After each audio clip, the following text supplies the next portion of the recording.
திமுக தென்மண்டல அமைப்பாளர் அழகிரியுடன் விமானி பிரவீன் மறைவுக்கு அஞ்சலி செலுத்த வந்த மத்திய அமைச்சர் வாசன், இலங்கை கடற்படையால் கைது செய்யப்படும் தமிழக மீனவர்கள் மத்திய அரசின் முயற்சியால் மீட்கப்படுவதாக தெரிவித்தார்.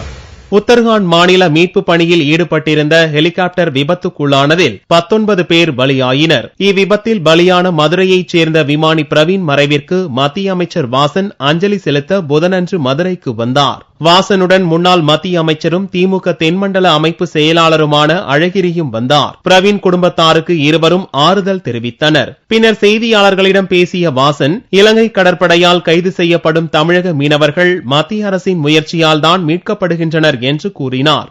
தமிழக மீனவர்கள் இலங்கை அரசால் கைது செய்யப்பட்டாலும் கூட தொடர்ந்து மத்திய அரசினுடைய பணியால் விடுதலை செய்யப்பட்டுக் கொண்டிருக்கின்றார்கள். இருப்பினும் இது தொடர்கதையாகிக் கொண்டிருக்கின்றது. இதற்கு முற்றுப்புள்ளி வைக்க வேண்டும் என்பதற்காக மத்திய அரசு தொடர்ந்து நடவடிக்கை எடுத்துக் கொண்டிருக்கின்றது. மத்திய அரசினுடைய தொடர் தலையீட்டால் மீனவர் பிரச்சினைக்கு வருகின்ற நாட்களிலே ஒரு நல்ல முடிவு ஏற்படும் என்று நான் முழுமையாக நம்புகின்றேன்.